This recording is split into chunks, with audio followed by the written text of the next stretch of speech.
All right, good morning, everybody. Good morning. It is Wednesday. It is, isn't it? Yep. Okay. Day after Election Day. Yeah.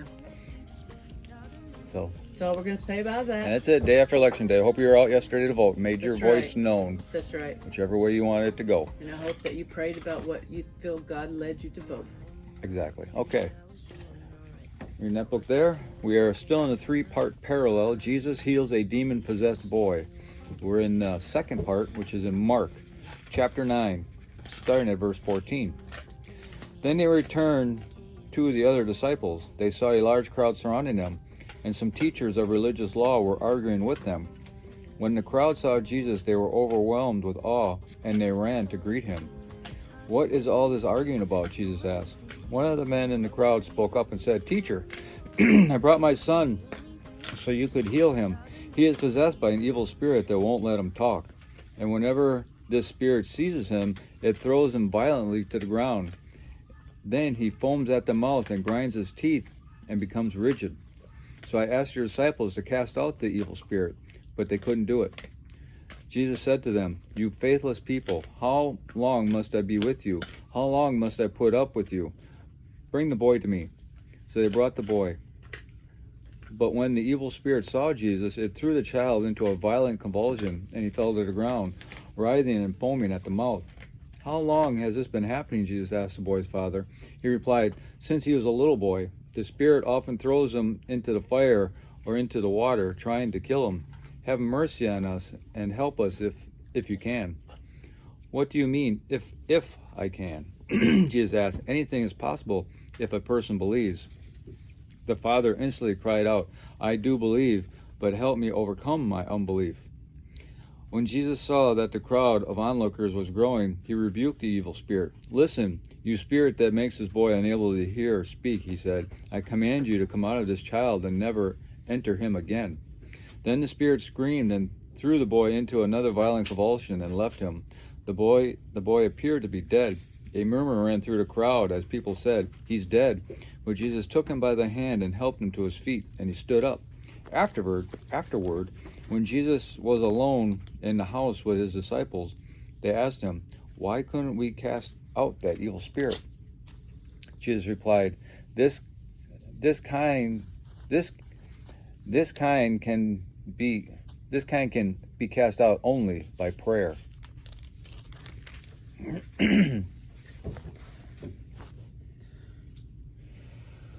Now the commentary. As the three disciples came down from the mountain with Jesus, they passed from a reassuring experience of God's presence to a frightening experience of evil. The beauty they had just seen must have made the ugliness seem even uglier. As our spiritual vision improves and allows us to see and understand God better, we will also be able to see and understand evil better. We would be overcome by its horror if we did not have Jesus to take us through it safely. Don't be afraid to confront evil and suffering, no matter how ugly or horrible. Jesus goes with you. Why couldn't the disciples cast out the evil spirit? In Mark 6:13, we read that they cast out demons while on their mission to the villages. Perhaps they had special authority only for that trip, or perhaps their faith was faltering. I'm going to wait for the truck to go Yeah, by. okay. It's hard to hear otherwise. Yeah. A lot of noise. Especially a big clanky one like that one. Right. Big garbage truck. Mark tells the story to show that the battle with Satan is difficult. It is a difficult, ongoing struggle. Victory over sin and temptation comes through faith in Jesus Christ, not through our own efforts. Jesus' words do not mean that we can automatically obtain anything we want if we just think positively. Jesus meant that anything is possible if we believe, because nothing is too difficult for God. We cannot have everything we pray for as if by magic, but with faith we can have everything we need to serve Him. That is the whole thing right there. Right, to serve Him. To serve Him, not ourselves. Right.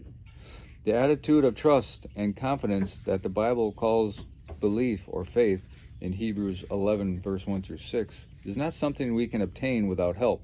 Faith is a gift from God, which is in Ephesians chapter 2 verses 8 and 9. No matter how much faith we have, we never reach the point of being self-sufficient. Faith is not stored away like money in the bank, Growing in faith is a constant process of daily renewing our trust in Jesus. Mm-hmm. The disciples would often face difficult situations that could be resolved only through prayer. Prayer is the key that unlocks faith in our life. Effective prayer needs both the attitude of complete dependence and the action of asking. Prayer demonstrates our reliance on God as we humbly invite Him to fill us with faith and power. There is no substitute for prayer, especially in circumstances that seem impossible. True.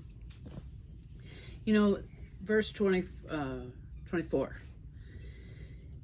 The father instantly cried out, "I do believe, but help me overcome my unbelief." I think it's very important that we realize that that particular verse is there for a reason. There are many times that a lot of us, if not all of us, come through hard times, and that's when Satan likes to get in there and put that seed of doubt in us. Mm-hmm. And there is absolutely nothing wrong, and we even should pray for God to help us through that doubt period, Mm-hmm. because it's a normal human thing to doubt. So Doubt, that's where it comes in. Well, yeah, of course I believe, but maybe not in this particular situation, right. Instead of just saying, yes, I believe in all situations. Yeah, that all the Bible in all situations. Mm-hmm. And, we should pray and ask for help with that. Yeah. That's a human thing, and that's Mm-hmm. something that Satan really tries to push on us. Mm-hmm. So that's something that we should pray and ask about. God already knows that we're having that situation anyway, and He already knows that we're having the doubt anyway. So why not fess up and say, "Can you help me out with this?" Mm-hmm. Prayer, I think, because we know that God knows everything before. He's Right. even said, before you even spoke, I already had the situation going. Right. It's not necessarily to, and it even says to air out, tell Him our problems and things.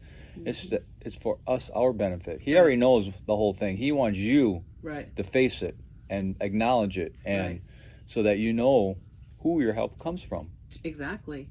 And there's a song that comes on the radio, and I don't know the title or the artist, but basically there's a phrase in there of, prayer may not change the situation, but it may change your attitude about it. Mm-hmm. Because you're talking to God, and you know that everything is in His control. Yep. Okay. Hope everybody has a glorious day, and we'll talk to you later.